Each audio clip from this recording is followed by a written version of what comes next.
Alright, Shalom. Before I begin this lesson, I want to give all honor, praise, and glory unto Yahweh, Bahasham, Yahushai, Bahasham, Rachakwadash, for giving me the spirit to do this lesson. Lord willingness, edifying to the elect. Double honors to the elders and the apostles of Great Millstone, who I learned this truth from. They are the leaders of all Israel in these end times. Shalom to you, Akwaf in order, and shalom to you, Israelites on the highways and hedges, giving up your bodies a living sacrifice, teaching this truth in sincerity and in truth. And shalom to you, Israelites scattered abroad. It may look like these other nations, but your seed line goes back to Abraham, Isaac, and Jacob, making you a Hebrew Israelite, regardless of your appearance, because this thing ain't about color. It is about the chosen seed line. And the seed line of the Israelites was scattered among all nations. All right, I got something I want to show you. This video I came across, man. And basically it's just an example of Esau doubling down on his wickedness and his pride. Okay, but you know, the scriptures speak about how pride cometh before a fall. So, you know, Esau's on his way out, man, and he don't even know it. You know, they look like they're winning right now, you know, but the Lord he about to whip up something nice for them, let's just say, right? Anyway, without further ado, I want to show you this video of this idiot. The face you just want to punch. But it says Stephen Miller, and that's this guy right here. Stephen Miller goes on a white supremacist colonizer rant on CNN over Venezuela and Greenland. Now, if you don't know by now, you know, America has taken over Venezuela, and they plan to take over Greenland. You know, and that's just something that they always do. You know, they always steal people's land. And they did it in the Americas. They did it in Australia. You know, they've done it all over the world pretty much. Anywhere they're living is not their home. Okay, these people are vagabonds. So, anyway, I'm going to go ahead and play this video. Then I got a few scriptures I want to bring out because, you know... This just goes to show that this man is the Edomite that the Bible speaks about, and there's many scriptures that speak about this man, you know, because he does too much in the world, you know, and he will never change, and he's doubling down on it. You know, he's not sorry. He says he's unapologetic, and just check the pompous attitude on this man. The Lord about to knock that pride right out of Esau's face, man. But the president said it's true. The United States of America is running Venezuela. By definition, that's true.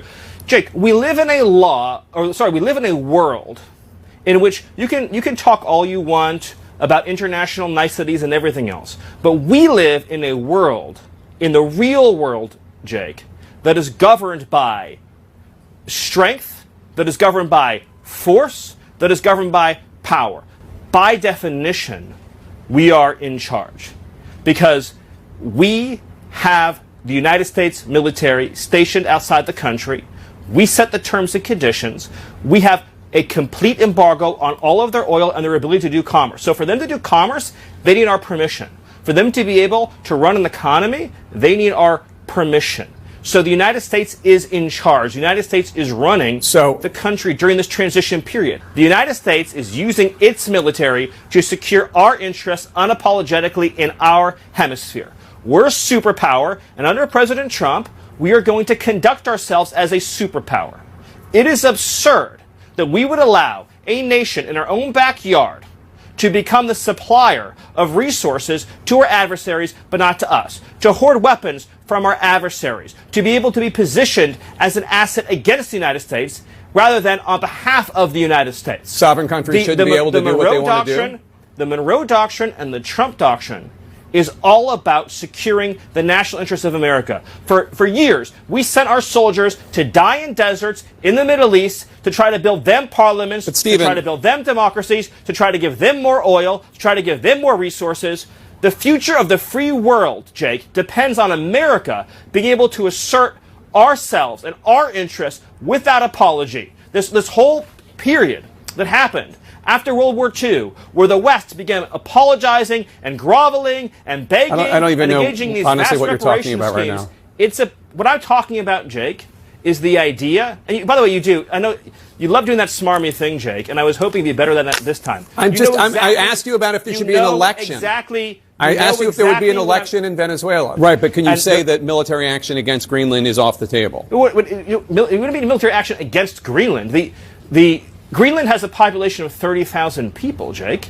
The real question is, by what right does Denmark assert control over Greenland? What is the basis of their territorial claim? What is their basis of having Greenland as a colony of Denmark? For the United States to secure the Arctic region, to protect and defend NATO and NATO interests, obviously Greenland should be part of the United States. The United States should have Greenland as part of the United States. There's no need to even think or talk about this in the context that you're asking of a military operation. Nobody's going to fight the United States militarily over the future of Greenland. So yeah, Esau is proud as hell, doubling down on his wickedness and saying that we are a superpower and we can take whatever we want. And, you know, if you're going to be doing business with other countries that are not our allies, you know, then, you know, you need to include us, you know, is what he's saying. He's saying, how dare you do business with our enemies in our backyard, basically. Okay, and yeah, so anyway, I got a few scriptures I wanna play, because these devils, man, they are something else and they have to be stopped, you know, because they're the world's bully and they think they can just go around and do whatever they want and steal people's land, and they got this attitude like, what are you gonna do about it? Well, what they don't understand is that the Lord is getting ready to do something about it. Okay, but anyway, I want to bring out a few scriptures. Let's start with Habakkuk 2, because this describes Esau and his pompous attitude and his thievery. It describes, you know, every characteristic of this devil, which every characteristic of these devils is negative, but it describes every negative characteristic of these devils, man. Because they are the biblical Edomite, okay? Job 9:24 states the earth is given into the hands of the wicked. These people rule the earth, man. This is why they're able to go around and just bully who they want and do what they want without consequence. But there is coming a consequence, man. Habakkuk 2:4, it says, behold, his soul, which is lifted up, as you just saw in that video, proud as hell, pompous, arrogant, full of himself. Behold, his soul, which is lifted up, is not upright in him, but the just shall live by his faith. And the just is going into us of the hopeful elect, you know, because we have the utmost faith that the Lord is going to take this man down. And, you know, we try to live a righteous life to the best of our ability in hopes that the Lord will deliver us, you know, from what he says in his word, that he's going to destroy America. He's going to destroy people that are down with, you know, this beast system, man. And he's going to protect his remnant. And we just hope to be a part of that remnant. And we have the utmost faith that the Lord is going to be true to his word. Okay, so we live by our faith. But this devil, he ain't right. He's ungodly. And we'll get into that in just a minute. But verse 5, it says, yeah, also, because he transgresseth by wine, which is his philosophies and ideologies. It says he is a proud man. See? So his philosophies is that, you know, we got the Monroe Doctrine and the, I think they call it the Trump Doctrine, which is basically, let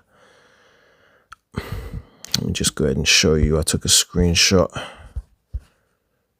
So you got the Monroe Doctrine. I said to Grok, does the Monroe Doctrine have anything to do with how America is trying to dominate the Western Hemisphere? It says, yeah, it's basically the granddaddy of that mindset. US claiming the Western Hemisphere is its zone of influence, keeping others out while flexing in. Think interventions in Cuba. Think interventions in Cuba, Panama, even modern trade deals. Still echoes there, doesn't it? Whatever the hell that means. But yeah, so what they want to do is they want to keep Europe, or the Eastern, they want to keep the East from having any influence on their Western territories, man. That's why they're saying you're not selling oil. They said to Venezuela, you're not selling oil to the East. We're going to put a stop to that. And that's what they did. Okay. And they did it with ease because, you know, Jake has no might in his hands because we're still under the curses. Those people in Venezuela, they are the tribe of Asher, if I'm not mistaken. You know, I'll correct it if I'm wrong, but I believe it's the tribe of Asher, which are Israelites, man. And he also spoke about the Trump doctrine, which I've never heard of that. I've heard of the Monroe doctrine, but not the Trump doctrine. So I said to Grok, I hear there's something called the Trump doctrine also. It says, yeah, people started calling it the Trump doctrine. Basically boiled down to 3 big ideas. The first is America first. No more playing world policeman unless it directly benefits the US. So, you know, they're not going to Nigeria and bombing Nigerians to help Christians because they're saying Christians are being slaughtered over there or whatever. They're not going over there and bombing Nigerians to help Christians, man, because it doesn't directly benefit them. That's why America First says no more playing world policemen unless it directly benefits the US. So they're in Nigeria because obviously it directly benefits them according to the Trump doctrine. And it also says maximum pressure. It says hammer enemies with tariffs. Keyword hammer. Go figure. America being the hammer of the earth according to the Bible. Hammer enemies with tariffs, sanctions, whatever sticks. It says Iran, China, and North Korea. It says deal making over alliances. It says he threatened to walk away from NATO, pull troops from Syria, or renegotiate every trade pact if he didn't get a better deal. It was less about keeping Europe out of the Americas and more about making everyone pay their fair share or face the consequences. Kind of flipped the old Monroe vibe inside out. So yeah, this is their stance. This is the rules that they live by. Okay. So let's continue where we were, right? Because the Bible explains these people to the T, and you still got a lot of our people that can't see it, man. Something that's so clear to see. You know, we've been bringing out exactly who this man is, that he's the devil that the Bible speaks of, but yet you want to call us hate preachers when we're just telling you the truth. We're telling you, thus saith the Lord. We're telling you what the Bible actually says, okay? And that Christianity has lied to you. You should be as pissed off as us at Christianity and your pastor and the fact that you were lied to all this time. And that all the people you care about and love are caught up in this web of lies, man. You should be as angry as us, man.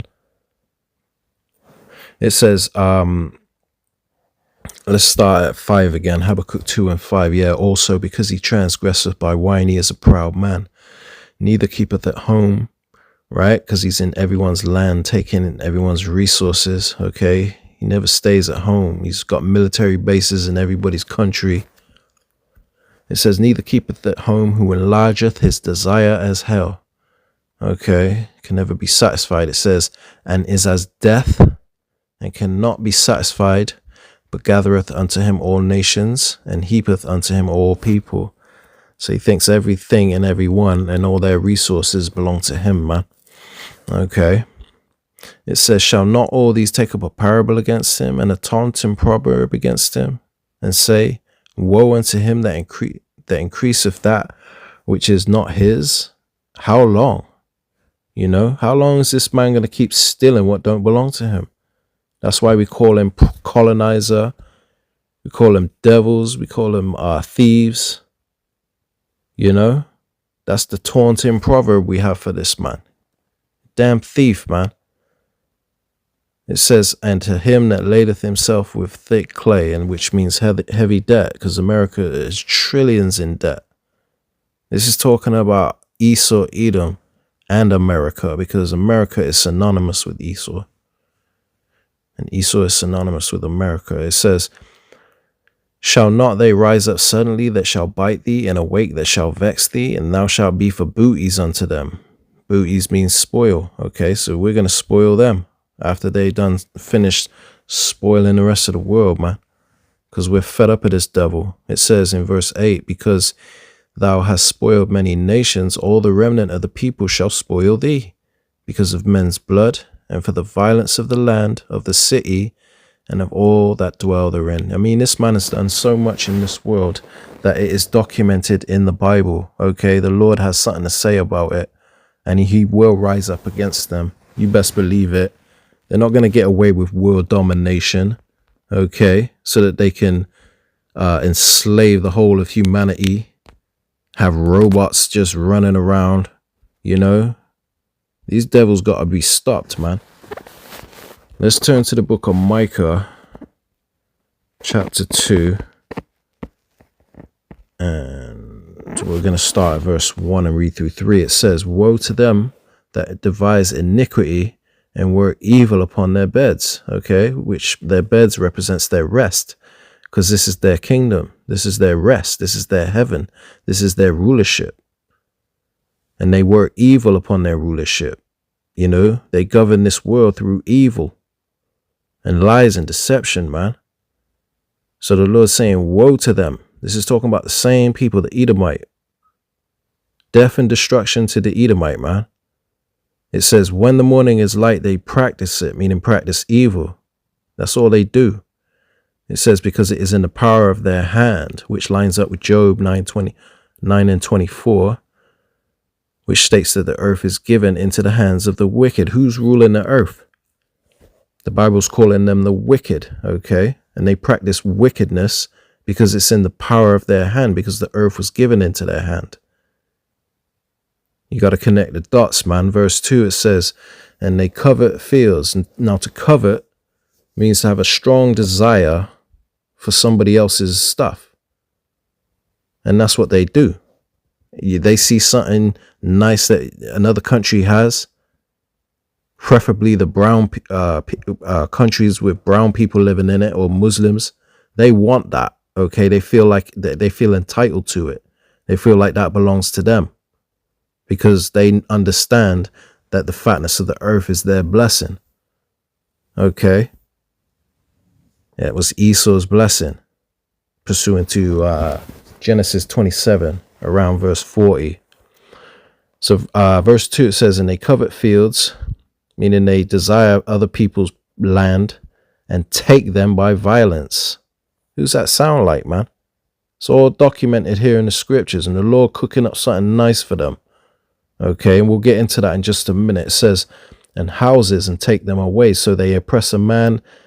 So they oppress a man and his house, even a man and his heritage. Therefore, thus saith the Lord, Yahweh Hashem Yahushai, behold, against this family, right? The Edomites as a whole, their nation, their race of people. Therefore, again, that saith Yahweh, behold, against this family do I devise an evil, from which ye shall not remove your necks. So you're not getting out of this one, Esau. You've done too much and you have to go. You're the problem. It says that you shall not remove your necks, neither shall ye go haughtily, which means proudly, as they are right now, sticking out their chest. We took Venezuela. It happened so smoothly. We didn't lose any soldiers or property or equipment. America, fuck yeah. You know? Excuse my French, but That's their attitude. That's their pompous attitude. And the Lord says, neither shall ye go haughtily, because he knows they're a haughty nation of people. Most proud, the Bible calls them. It says, for this time is evil. And you best believe that we're in an evil time. And it's only going to get worse, man. Okay, so let's turn to the book of Psalms, chapter 36.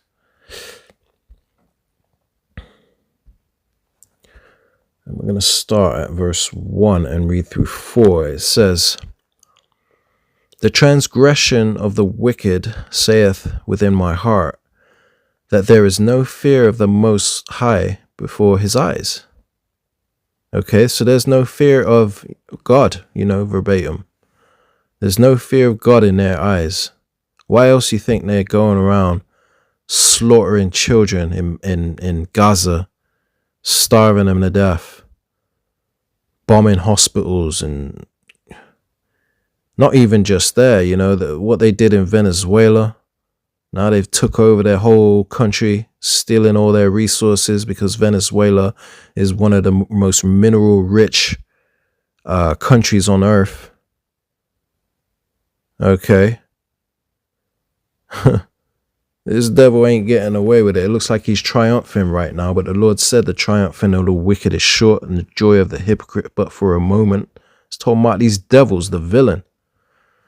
Anyway, verse 2, it says, for he flattereth himself in his own eyes, until his iniquity be found to be hateful. It says the words of his mouth are iniquity and deceit. So all he does is speak wickedness and deception, man.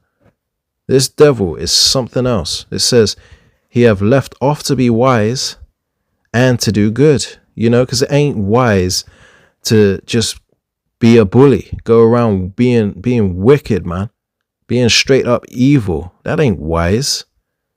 A wise man is somebody that chooses to live in harmony with other nations, other countries, other citizens of this earth. These people are the problem, man. They are the cancer that has to be cut out. Verse 4, it says he deviseth mischief upon his bed, just like we read earlier, man. Okay? Just like we read earlier. That he conceives mischief upon his bed, his rest, his rulership. It says he setteth himself in a way that is not good. He abhorreth not evil. Okay, so he avoids not evil. He loves evil. His sleep is taken away unless he cause some to fall, the Bible says. That's this devil, that's this Edomite for you, man. Let's turn to Psalms chapter 10, right? We're going to try and fly through these quick precepts. And we're going to start at verse 2. And we're going to read through 6. It says, the wicked in his pride doth persecute the poor. Let them be taken in the devices that they have imagined. And they're talking about world domination. They're going to be taken. They're going to be caught up in a snare through what they're doing. Okay. It's only going to backfire on them. The Lord says, let them be taken in the devices they have imagined, man. Because all they do is persecute the poor, which is the Israelites. It says in verse 3, for the wicked boasteth of his heart's desire, and blesseth the covetous. Other people that are like him that steal, he blesses them. The small hatters, Benjamin Netanyahu, okay? And people like him, they bless them, giving them all kind of money and aid and resources, Let me read that from the top again. Psalms 10 and 3. It says, for the wicked, Esau Edom, boasteth of his heart's desire. Yeah, we're going to take Greenland. We're taking Canada. We're going for Colombia. We're going for Cuba. This man, he's boasting of his heart's desire. It says, and blesses the covetous whom Yahweh abhorreth. It says in verse 4, the wicked, through the pride of his countenance, will not seek after God. God is not in all his thoughts. And I'm reading it verbatim. Okay. So the Lord ain't in all his thoughts. That's why the book of Psalms chapter 119 and 155 explains that there's no salvation for these people. You know, because they seek not the ways of the Lord, basically, man. Roughly paraphrasing, right? Anyway, let's read verse 5. It says, his ways are always grievous. You know, everything this man does is just grievous. Starting from Bill Gates or Klaus Schwab or Noah Yuval Harari. They're all in the same mindset because they're the Edomites. And their ways are always grievous, man. Okay? It says, thy judgments are far above out of his sight. As for all his enemies, he puffeth at them. They stick out their chest. Yeah, we're stronger. We're a superpower. And you're not going to sell oil in our backyard. They're puffing at their enemies, man. Okay? And they consider almost everybody that's brown skin their enemy. Okay? Especially you tribes. It says in verse 6, it says, he have said in his heart, I shall not be moved, for I shall never be in adversity. So they always think they're going to be in power, man. That's why they got them slogans talking about build back better, make America great again and all that. Because they never think they're going to be taken out of power. But like I said, the Lord cooking up something nice for these devils, man. Okay. And let's back this up, right? Because this is what they say in their mind, their heart, their mind, is that they're never going to be taken out of power, right? Let's back that up in the book of Obadiah. 2. Let's start at 2. And we're going to read through 4. It says, behold, I have made thee small among the heathen. Thou art greatly despised. Okay, so nobody likes these devils anymore, man. You know, even the people that used to be all up their, you know, all up their backside, brown nosing them. People are starting to look at these people sideways like, boy, you need to chill. What's wrong with you, man? Calm down. Like, you're doing too much. You know? You know, of course, the prophets, you know, us men of the Lord, we've been seen that long time ago. We've been separated from this devil, man. His people and all their ways. We've separated. But, you know, you got a lot of our people still kissing his ass. But, you know, some of our people are waking up to this devil because he's doing too much. He's really showing his horns in these end times. And he's become greatly despised, just like the Lord said would happen. He's small among the heathen, meaning insignificant. Verse 3, it says, the pride of thine heart hath deceived thee, thou that dwellest in the clefts of the rock, which is going into Esau, because he came from Petra. He came from the Caucasus Mountains also, because that's where we ran them off to. So this is why we call them cave dwellers, man. Because that's where they came from, the caves. They were the original cavemen. Okay. It says, I'm going to read it from the top again, Obadiah 1 and 3. It says, the pride of thine heart hath deceived thee. So the pride of their mind has deceived them. They think they're never going to be taken out of power. They think they're the best thing since sliced bread, man. But the Lord is, you know, they're all puffed up, puffing out their chest. But hey, the Lord got them in that spirit, just like he did Pharaoh. He hardened the heart of Pharaoh, lifted Pharaoh up in pride, just so he could destroy him in the end, man. Okay. It says, the pride of thine heart hath deceived thee, thou that dwellest in the clefts of the rock, whose habitation is high, that saith in his heart, who shall bring me down to the ground? See? They're like, who the hell's going to take us out of power? We're the best. You know? Not only them as a people, but America. They think America's always going to be the dominant nation of the earth, or dominant country in the earth. Nah, man. The Lord's cooking up something beautiful for these devils, and we cannot wait till the Lord executes judgment on them. It says, though thou exalt thyself as the eagle, and what's the emblem or the symbol of America? Is the eagle, okay? It's giving you a hint as to who this is talking about. It says, though thou exalt thyself as the eagle, and though thou set thy nest among the stars, meaning their satellites, their space station, you know, and there's talk of them having space-based weapons. And they set it among the stars. It says, though thou set their nest among the stars, it says, thence will I bring thee down, saith Yahweh. So the Lord is getting ready to bring these people down where they belong. And they're getting ready to be down really bad. They're getting ready to be down low, okay? They're getting ready to fall like lightning, okay? We cannot wait. Let's turn to the book of Psalms, chapter 12, starting at 3, I think. Yeah, 3 through 5.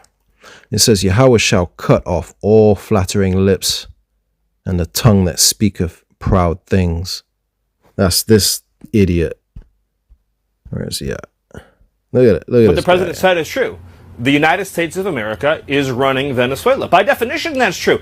Jake, we live in a world in which you can talk all you want about international niceties and everything else. But we live in a world, in the real world, Jake, that is governed by strength, that is governed...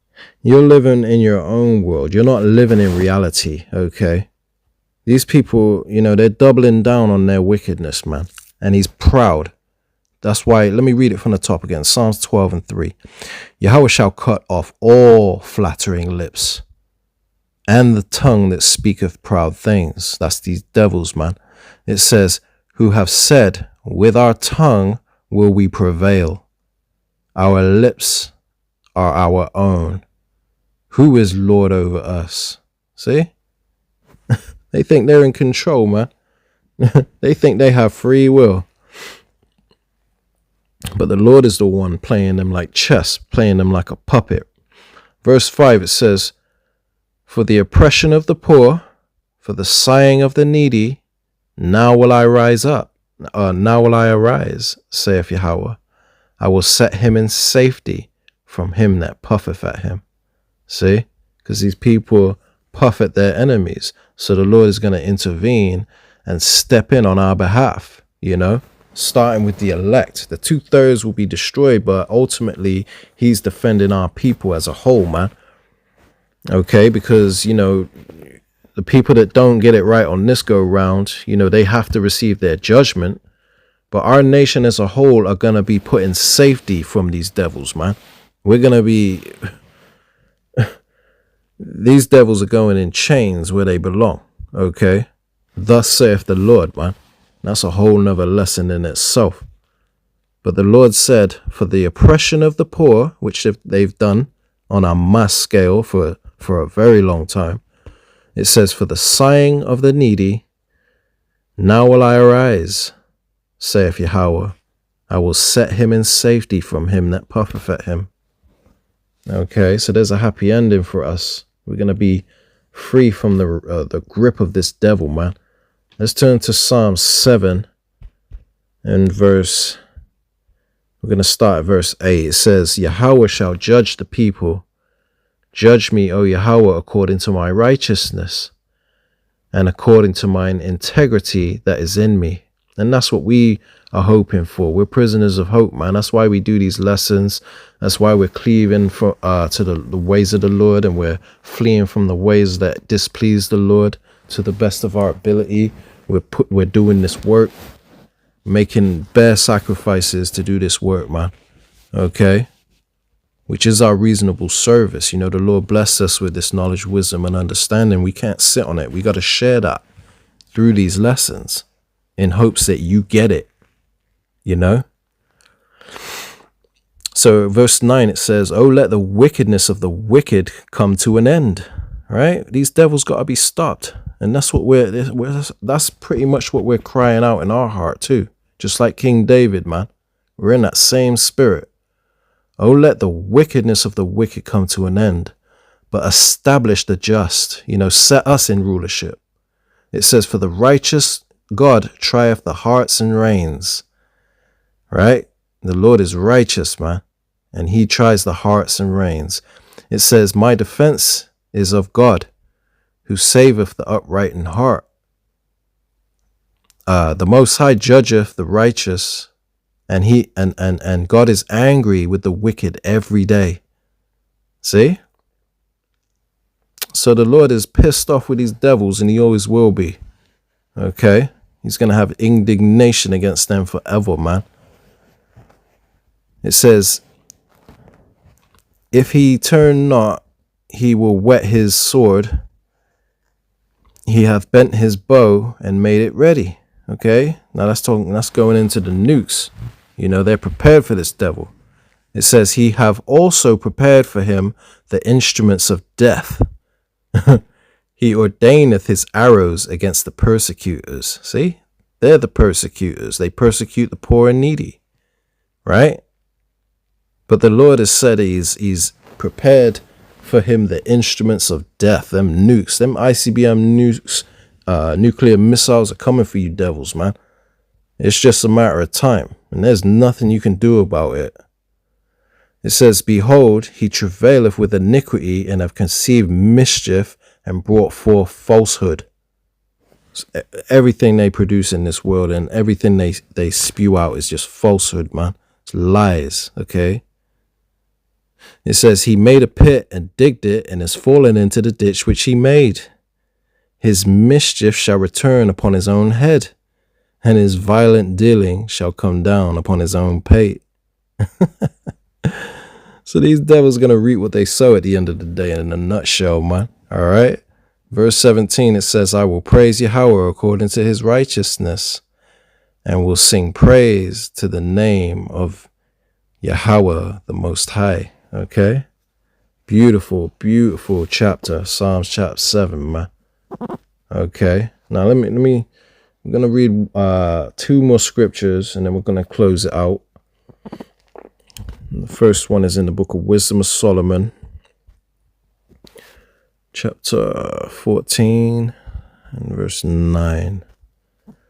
It says, for the ungodly and his ungodliness are both alike hateful unto the Most High. Okay. So not only the people, these Edomites, the so-called white man, they're the ungodly. And I'm going to prove that in the next scripture.